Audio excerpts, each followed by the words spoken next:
the revolutionary ankle lock system, an integrated brace built into the boots, delivering unrivaled support, protecting ligaments from twists, tears, and trauma.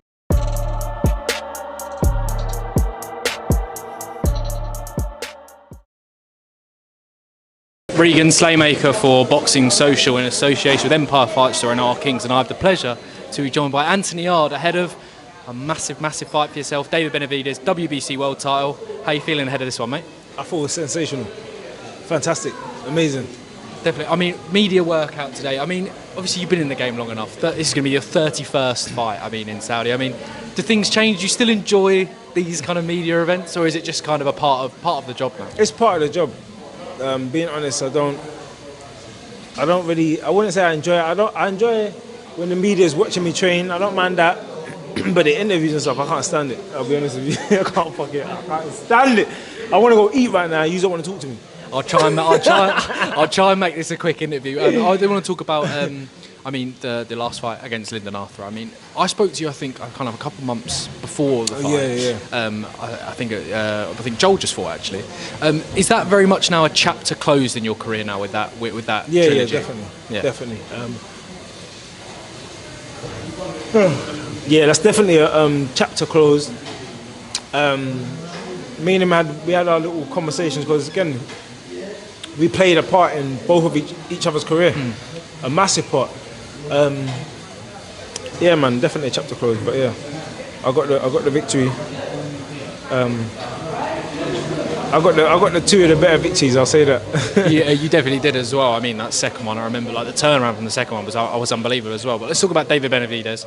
I mean, I was just speaking to your coach Tony Cesay. I mean, when it comes to Anthony Yarde and world title fights, you've never had it easy. Forgive me if I'm repeating any questions here, but Kovalev, Beterbiev, and now Benavidez. I mean, yeah, you like doing things the hard way, don't you, mate? It's just the way the cookie crumbles.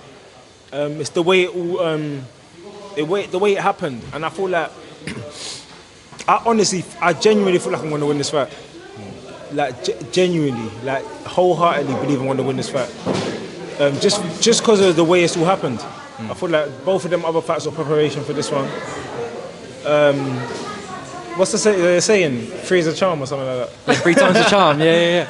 And then Benavidez is, again, someone I respect highly. He's the biggest name in my opinion. You know, globally, I feel like he's the most known out of the three. Yeah, man, it's exciting, and I feel like stylistically as well, it's going to be a very exciting fight for both of us and the fans, because I feel like both of us have got that bit of psycho in us. We like a good fight. You two definitely do. One thing that you said to Queensberry that I found particularly interesting was the experience, kind of with the Kovalev and the Beterbiev. I don't want to say you were thrown in there. That's probably a bit too disrespectful, but you kind of acknowledged the fact that maybe the fights you should have only had one of them or something like that. But this one, you're fully prepared for this fight with Benavidez. You've, like I said, 31st fight. You've learnt the hard way, and it's all going to pay dividends on November the 22nd. That's how you guys are seeing it, isn't it? Sorry, I'm yawning because I am the last interview of the day. No. You know what? I had training before you come, but no. The thing with David Benavidez, is I rank him highly.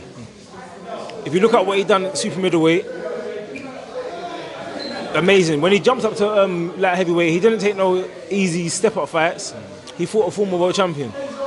So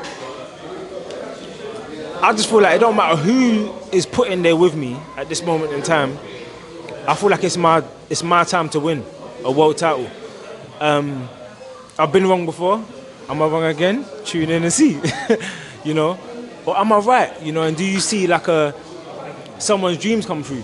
You know, it's just that's the beauty of boxing. You don't know what's going to happen, so got to tune in and watch.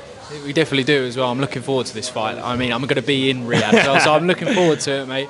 I do want to touch on there's a couple of people I want to touch on in your career, but first of all, the journey with Tony Cesay. Yes. I mean, it's some ride, hasn't it? I mean, I was just talking to Tunde there. How do you kind of reflect on your career with Tunde, but also your relationship with him as fighter and coach? I mean, because he said that you've stuck by him when he was being kind of inexperienced and things like that. You just said that to me there, which I found really interesting. How do you reflect on the journey that you've had together? Yeah, And as a professional career, Tunde's helped me in ways.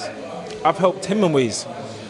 It's just, for me, it's, you know, some people like to, everyone has an opinion, put it that way. And I've got my own opinion. And, you know, everyone told Canelo, oh, you should leave your trainer when he fought Floyd. And this guy was 40 fights in, over 40 fights in, you know, because he lost one fight, everyone's saying leave your trainer. It just shows you the nature of some people, what they're like. And it's happened to loads of other fighters as well. Me personally, I like to do what makes me happy. Again, Tunde's inexperienced in some ways. I'm inexperienced in some ways, but for me, it just makes your journey better, you know. It's just for me. So I win the world title now, and then this is how it happened. Tick, like happy. I'll be happy with the outcome. If I felt like I sold out and I went into a team and I wasn't as genuinely happy, like me and Tunde, I can slap Tunde in the back of his head and we'll laugh about it, or like we'll eat food and we like the same kind of foods or whatever. It's like it's a different, because it's been a journey, you know.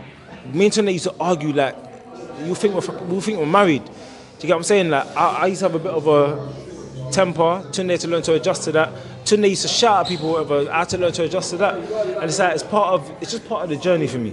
You know, there's been different people in and around the team. And I've always said this: if someone's not giving up on me on my bad days, why am I giving up on them? We can add to the team. Yeah, we can. You know, Tunde's as much as he's Nigerian and he's stubborn, and he will understand when he ain't got the best knowledge in a certain area. And we brought in James Cook, you know, to have a second eye. Rest in peace.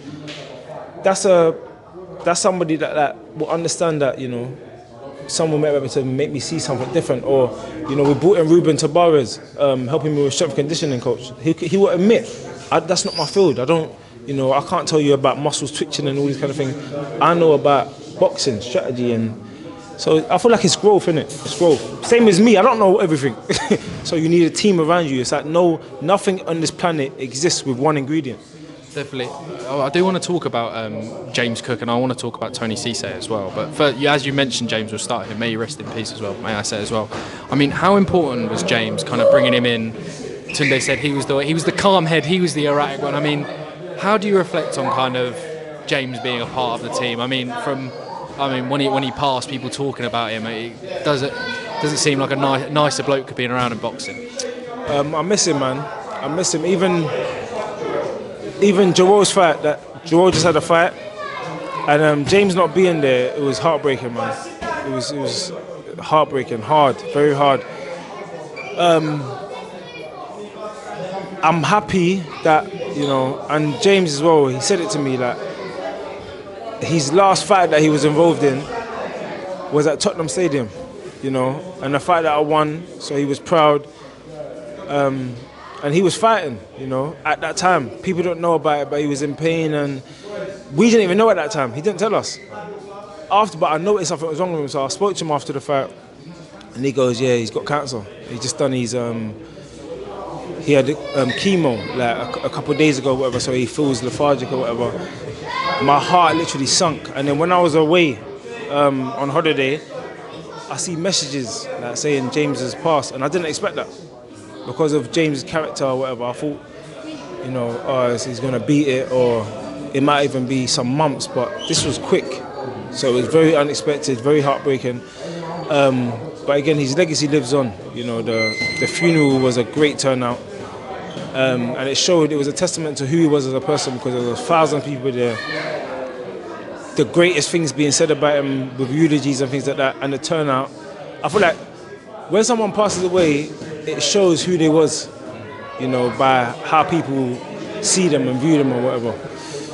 Yeah, definitely as well, and some great words from, Barry Jones is one of the people I heard as well, and so many people said it as well. I mean, another person who, if I'm speaking out of turn here, Anthony, was pivotal in your career. I mean, Tony Cece, yes, as well. I mean, he's going through his own battle at the moment. But I think, correct me if I'm wrong, started your amateur career and started and finished. started and finished, and then kind of brought you over to Tunde and things like that. I mean, just talk to me about the importance of Tony Cesay as well.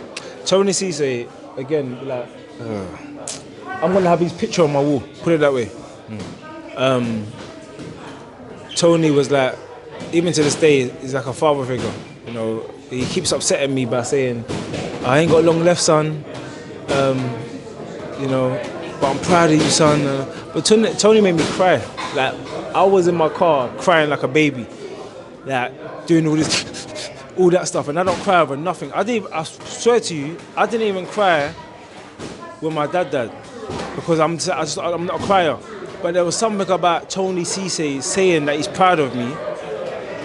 It hit me, like I don't know what happened to me that day, but it's like if everyone that knew me saw me, they would have been like, "What's going on, bruv? Something's happened," because I don't cry. But yeah, that something sparked something within my soul when I listened to his voice note, and he said, "I'm proud of you, son." It hit me, because me and Tony's journey was. Tony started me off like properly. Started me off in boxing. First amateur fight. Me and him, I had 2 white collar fights as well, unlicensed fights before I turned amateur. Tony took me into them. He would drive me far to go and have fights because people wouldn't fight me. Driving me to Portsmouth, Bournemouth, Kent. Like, we drove around. Tony late at night. He's training with me. He's like, wherever you need me, I'm there. He will be there late at night. Then he would take me home. Like, Tony, man, an amazing man. Amazing man. That being said, Anthony, I mean, what would it mean to you to win that WBC title on November the 22nd? My brain don't think like other people. I separate the two.